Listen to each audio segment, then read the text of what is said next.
Hope everyone did. Today I'm going to vlog a blog. Great magic show today, which is Copperfield's Ghosts from 905. A spooky magic show. Dave Copperfield, world's greatest magician, encounters ghosts. Seriously, okay, it's very spooky and seriously. Do you believe in ghosts? In this magic show, actually, ghosts really appear. Seriously, in the magic show. It's really freaky. 905, okay?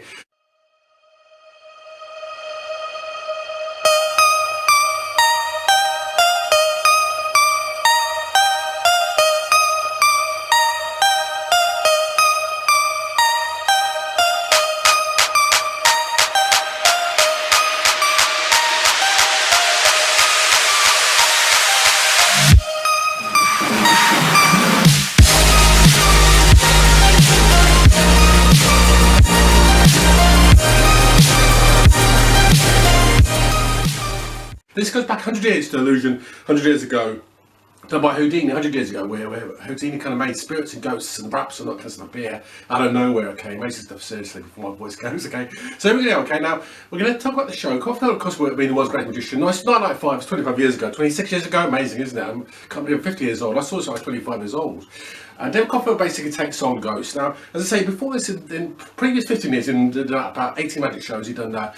He vanished in an airplane, he walked through Great Wall of China, he vanished Statue of Liberty, he transformed from Bermuda Triangle, he escaped from Alcatraz, he escaped from a burning tower block. What else? Oh my god, he escaped from Niagara Falls, he floated in the air, he vanished the Orient Express carriage, he'd done this, so he actually done, I think he'd escaped from a burning rope. There many illusions seriously over the past 15 years or so. And now the chance today was to do something really amazing. That was to take on the power of ghosts and unexplained forces seriously. Of course, the show's called Unexplained Forces, and certainly wasn't explained seriously, okay?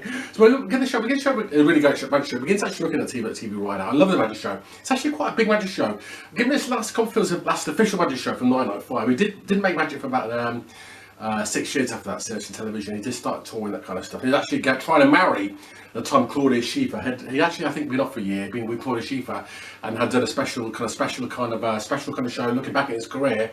And hadn't done a magic show for a couple of years on television, and so decided to do a show with Claudia Schiffer involved. And Claudia Schiffer didn't take Barclay in the end, but she was still with him, and hoping that he would then marry Claudia Schiffer. And in the end, of course, he didn't marry her, did he? In the end, he married a French lady in the end. Very sad of Copperfield, because Claudia Schiffer was really a supermodel, wasn't she? Amazing, beautiful lady, seriously. And so, it really was quite amazing, as I say, quite an amazing period of Copperfield's life, having been single for years, and now he was going to marry a supermodel, Claudia Schiffer. Anyway, the show begins really amazing. The show begins, I think, in Florida again, beautiful theatre in Florida. It begins quite spectacular again, as usual with these shows, with an amazing illusion called the fan. Now, the fan brings a massive industrial fan on stage, 25 industrial fan, huge, massive blades rotating, smoke and that kind of stuff, and the usual lighting and smoke kind of thing. Copperfield gets up behind a big canvas screen, and then basically you see a silhouette through the canvas screen, basically, silhouette up against the fan. And you see Copperfield's a figure and a girl with her actually walk into the fan. They walk into the fan, like they've been sucked into the fan, basically. It's a huge industrial fan, go round and round and round, sucked into, and the other side where the smoke comes puffing out, basically. Copperfield's been sucked or disintegrated inside this giant fan. It's amazing, seriously. And suddenly, of course, he appears in the middle of the audience, puffing suddenly in the middle of the audience, okay, in a flurry of smoke and kind of silk and that kind of stuff. He's suddenly in the middle of the audience, vanished on the stage in the fan, and suddenly in the middle of the audience. Amazing as usual, seriously. He loves it, doesn't he, appearing in the audience, doesn't he, Copperfield? He's done this illusion for years and years and years. He did it on the Oprah Winfrey show as well, when he prepared Oprah Winfrey back in the day. He loves this illusion awful lot. Now, illusion's amazing. It's dangerous, spectacular illusion, seriously. It's a real fan. It's kind of not really fake. The illusion, similar to when you walk to Great Wall of China, where you use the silhouette kind of principle to walk into an object. Similar to that kind of principle. I think him and a girl walk into looking at television right now. It's pretty impressive. And spectacular. The music's great. The music's by U2, by Bono from U2. Beautiful. I think this one, In the Name of Father, a film back in the day, 1995. Beautiful music. Bono sounds fantastic. The voice, the music, the lighting, the special effects look fantastic. The show's aesthetic is beautiful. It looks wonderful looking at right now on television. The smoke, the lighting, the colours. And the drama is brilliant, seriously. Dramatic, powerful.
great beginning of the show.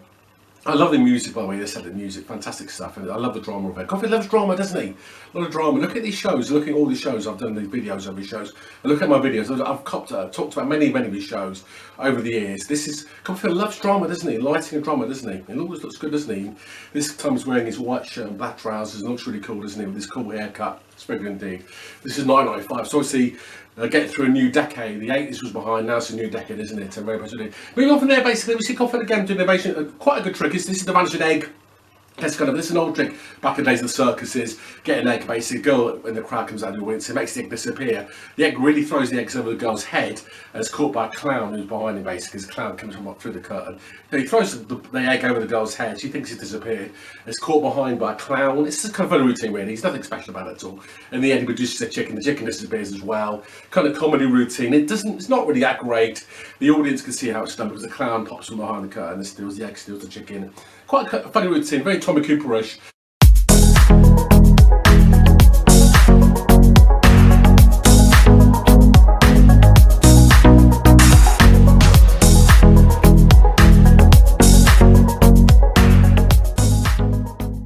Not a particularly great routine. There's no magic in it as such. It's just kind of a play on the girl who's sat with Copperfield on stage, but not a very good routine. I wouldn't recommend that particularly. It's rather one to skip over. From there, we go on from there. If I can get this to work, we go on from there to another routine. It goes from there to another routine after making the chicken disappear. He loves chickens, doesn't he? Chickens and ducks. Goes to another routine.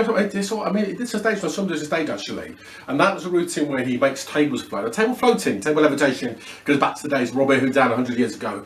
Some people Houdini did it, many spiritists did it back 100 years ago. Some magicians called Masculine Devant as well. Masculine Devant, very Masculine was a great magician back in the 1920s. So they were shown in the West End of London, and David Devant was another big magician as well. They both had a big show called Masculine Devant, and in the Magic Circle they have an award called the Masculine Award for Magic. Because Masculine was one of the great magicians of all time. John Neville Masculine. Do Google him. John Neville Masculine. And David Devant as well. And David Devant and him basically were very good magicians. They did this often. Many people did this illusion where they float in tables. And you have 6 people around the table basically, and they put their hands on the table basically, and the table starts levitating below their fingers, like by ghosts and spirits kind of thing. Spiritualism, you know what I mean? In the old days, people used to do something, pretend for real, they're doing for real with real ghosts, okay? Actually, it's an illusion, it's a trick, it's an illusion. There is somebody who's fake in the audience who actually makes the thing work. Having said that, it looks really impressive. And if you're up on stage, taking part in the illusion, it really feels like the table's really floating underneath your fingers. It's really spooky stuff, seriously. It looks like real ghosts, okay, floating on the table. It's very impressive indeed. It's spirit tables. Again, I remember the magician called Sir Arthur Conan Doyle, but a bloke called Sir Arthur Conan Doyle saw Houdini do this about 100 years ago, 1920s. And Conan Doyle, who wrote Sherlock Holmes, remember Sherlock Holmes? He believed Houdini was doing real magic, and this is real spiritualism. He really did believe in it, seriously. So looking at it now, it's impressive, isn't it? I have to say, I love the illusion. It's not great on television or on stage. It's really going to do in a parlour situation. That's my personal opinion. That's kind of more of a parlour trick. However, said it doesn't work on stage. It's not very good for the audience. I did see him do this at Earl's Court. So if taking part is very impressive. If the audience watching it's not so impressive. But if you're taking part in table levitations, it's very impressive, seriously. Check it out. It's on the show, Copperfield's 17 show, Unexplained Forces. And certainly there are many unexplained forces in this show, because this is all about ghosts, this show, isn't it? A lot of it, isn't it?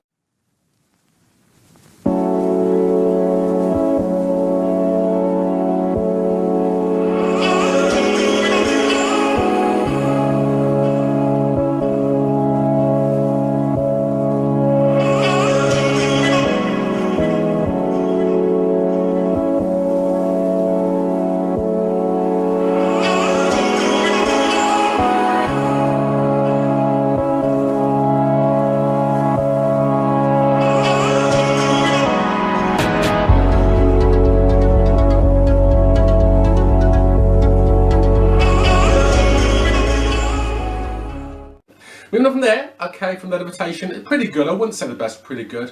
But I do like looking at it. The table does look genuinely floating, and the people look genuinely scared by the table, don't they?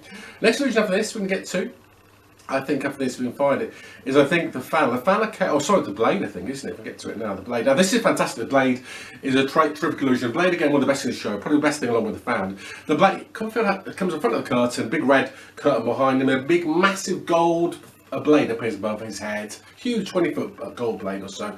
Gets a girl assistant, beautiful girl wearing like booties, looks really cool, sexy kind of girl usual. It's a little dance with the girl gets in a box, okay. The blade comes down and cuts the girl in half, yes and half, okay, head to toe, seriously, okay. So arm and leg there, arm and leg over there, okay, she's cut vertically in half, okay, like that on stage, okay, in the box. So very impressive indeed, seriously, very impressive indeed, seriously. Looking now, again, it's very, very good. I can't see how it works myself, it's very impressive how it's done. It's how it works, actually, seriously. It's very good indeed.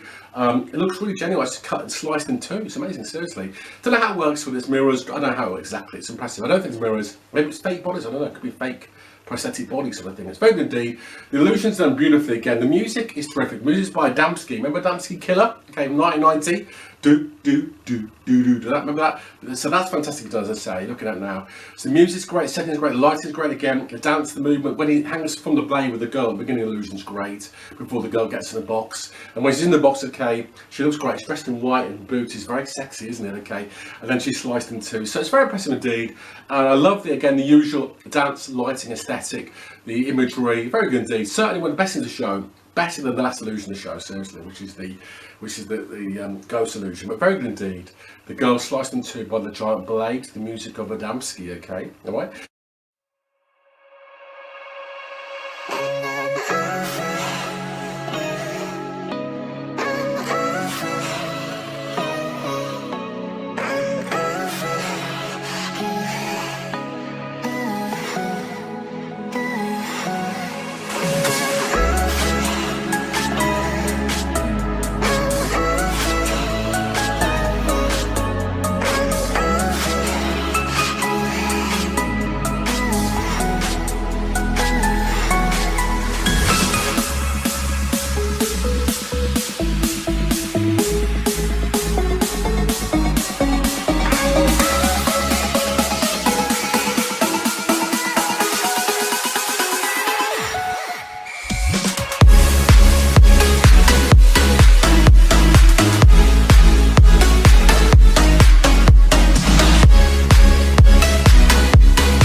I mean, from there, okay, we're checking on. After the show kind of takes a dip, it's quite good.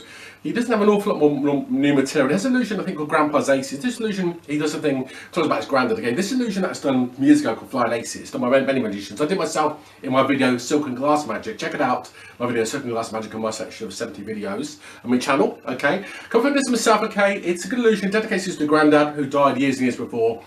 So his version of Flying Aces, classic magic done by Ricky J, done by many magicians. Doug Henning's done it, Paul Daniels done it, everyone's done it, last person, Chris, everyone's done this illusion basically, Flying Aces, great illusion, seriously. We have basically aces and they all, four of them disappear and appear in a pile somewhere else. That's all the trick really is. Confirm does it really well again. To the right, to a little camera and a big video screen. So the audience of Dazzle can see on a big video screen doing this little close-up card trick. He does a beautiful timing is great. Okay, the aesthetic, the narrative is fantastic. Again, with magic, narrative is really important, isn't it? With magic, isn't it? Narrative to do with the story of his granddad and doing a trick dedicated to his granddad. It's very tear-jerking narrative. So that's good. The aces disappearance is done really well with his fingers. There's a very clever sleight of hand to make the aces disappear and appear in a pile of aces. Time is good, presentation is good, music's really good, okay. Again, the audience feel the emotions of the trick as well, at the end of the trick as well. And also, it's a great testament to how a little trick can play to a massive audience. So a little close-up trick played to a massive audience, okay. That's powerful magic, isn't it? Grandpa's Aces again proves how small magic can play to big audiences, and it's very good indeed. Certainly a very good trick. In fact, you can learn that yourself, because there's tutorials on YouTube about how to do that trick, okay. To learn how to do Flying Aces, check out YouTube. There are tutorials about how to do it, and it's well worth doing the trick, okay. Because there's many versions of it, and that's one of the best versions to Flying Aces of Grandpa's Aces, okay.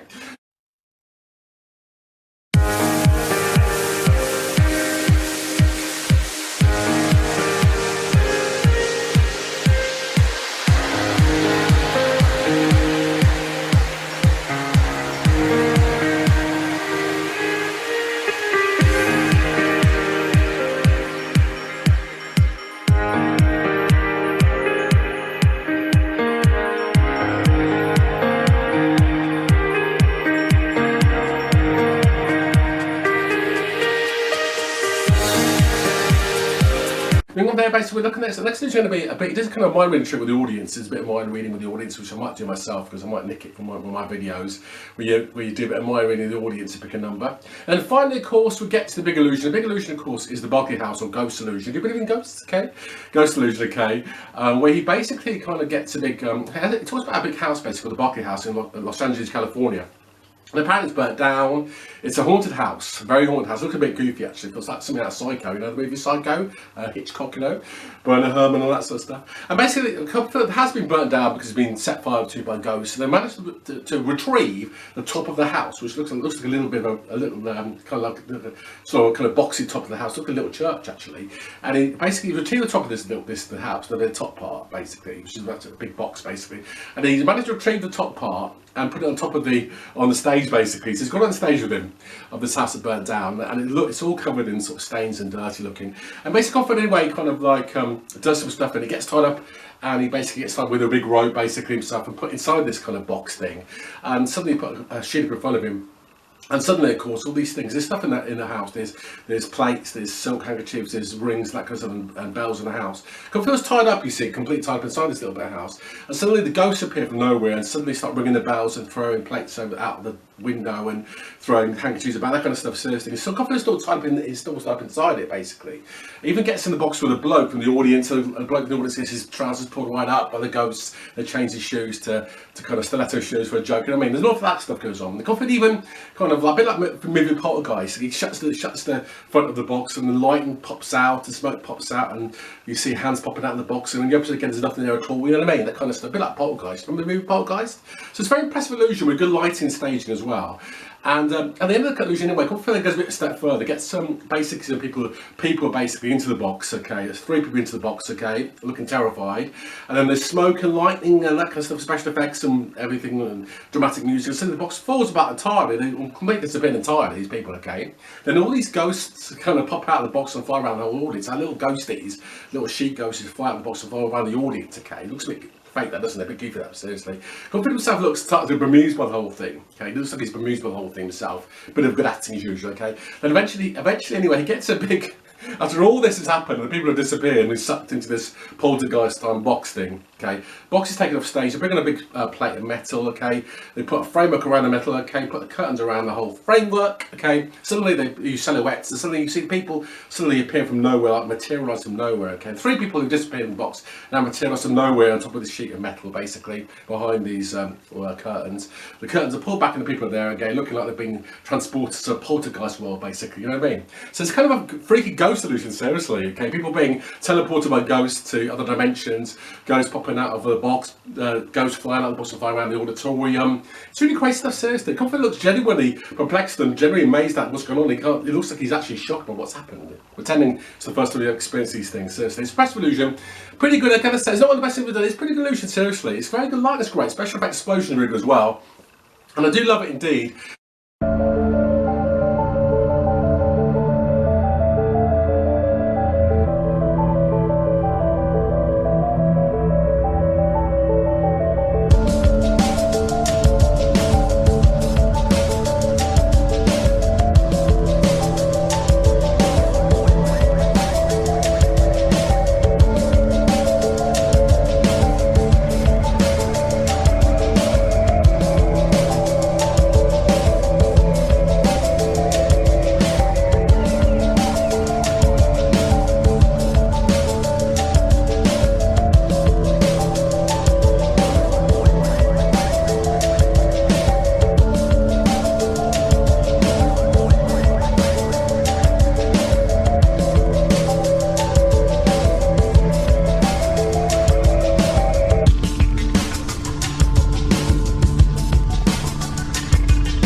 got to say, the trick goes back to magician. I think 100 years ago, back to that days of Houdini.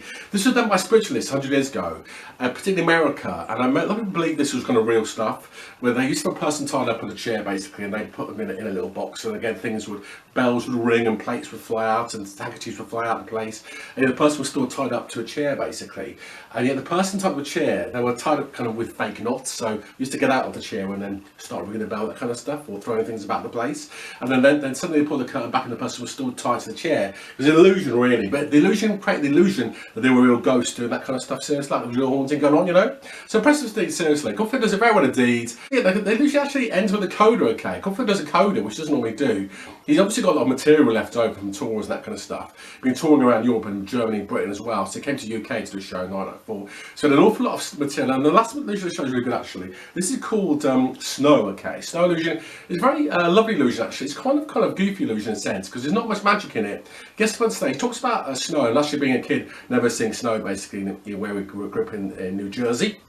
Okay, in northern New York, and basically he's on stage, okay, and he's on the podium basically, and suddenly he says, I know I never saw snow, I really want to see snow as a kid, and suddenly, you know, he rubs his fingers, suddenly snow starts popping out of his fingers, suddenly snow's everywhere, and suddenly snow around the whole auditorium, and everywhere snow's everywhere basically, from Copperfield's fingers, alright? Fingers, especially snow, seriously. And suddenly Copperfield gets onto the podium, wraps himself around, okay, a bit of a sheet around himself, and suddenly the sheet shrinks, and out of the sheet pops a little boy, which is Copperfield himself as a little boy, basically. It's a bit tear-jerking, isn't it, seriously? And so the little boy kind of walks down and walks around like, I'm in snow, this kid's seeing snow. It's Copperfield as a little kid actually walking in snow. So it's very impressive. Copperfield is very emotional, isn't it? Tear-jerking stuff, isn't it? And Copperfield appears himself later on again, looking at himself as a little kid, surrounded by snow and that kind of stuff. So it's very emotional illusion indeed. Like, I do love the illusion, very good indeed, seriously. Very emotional illusion. The magic's not really that great, okay? He's using a technology that makes snow appear from your fingers. The vanish of him turning to boy is a lovely illusion, okay? Probably done using mirrors as usual. Very good indeed. I do like the illusion. It's really, the narrative is really driving this one particularly. A bit like the ghost illusion. The narrative is very strong. Okay, that illusion is about ghosts. This illusion is about. It's really about kind of childhood and snow, that kind of stuff, and childhood feelings and childhood loss. So it's a really illusion built a narrative, okay, and emotions that lie within the narrative of loss, emotions, and kind of wishing to see snow, that kind of stuff. So it's a good illusion, seriously. The magic's not so great, but the actual pull of the heart's good, isn't it? You know what I mean? It can pull the heartstrings out, doesn't it? Seriously, and it certainly makes you want to cry, doesn't it? Look at that, seriously.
Good illusion series. The show's really good. I wouldn't say it's a very good magic show. It isn't its best magic show, but it's technically a very impressive magic show with a lot of good stuff on it. Okay, do love the Copperfield had gone in the 1990s to doing this kind of emotional kind of stuff still, but after this, for some reason, they kind of quit TV. Okay, he wasn't on television for years. I mean, they did a few shows, a couple of shows afterwards on television, did a lot of tours, and also became a Las Vegas resident, didn't he? And still doing it at the age of 65 today. Okay, so he hasn't done that many gigs since this show 25 years ago. Of course, he's a multi-millionaire, lives in Mushaki, isn't it? I think, isn't it, in Bahamas, doesn't it? So not bad, is it? The shows he's making more than Rolling Stones apparently when he was doing these tours back in the 1990s. Seriously, more than Rolling Stones are doing on their tours. So pretty impressive, isn't it? He was, I think, his most successful solo performer in history, actually. Solo performer history, seriously, even more than Madonna and people like that, because the shows are so big audiences, and it's a magic show. Magic's different, isn't it? And doing magic in a big, massive auditorium like he does has crowds of people watching it, and people do want to pay the money to see the show. Seriously, so there you are. Still a big act in Las Vegas today. There you are. Very happy you enjoyed that, Dean. Hope you enjoyed that, okay? Do you love making videos? Please remember to like and subscribe. Please do help me out with videos, please do as well. Please click links below for more videos as well. I made about 60 videos, 70 videos of more magic chats, illusion as well. So please check the videos as well. Please do my channel, Magicalmike 122, okay? Magicalmike 122. Remember to please subscribe, help me out as well. Please subscribe, okay? Hit the subscribe button right now, okay? And also I'll teach you tricks as well. So I hope you're very well indeed. Look after yourself during the pandemic, okay? 2021. I hope you look after yourselves very well during the pandemic. Please look after yourselves. And again, see you again very soon, okay? Once you subscribed for some more magic chat and illusions. So see you later on.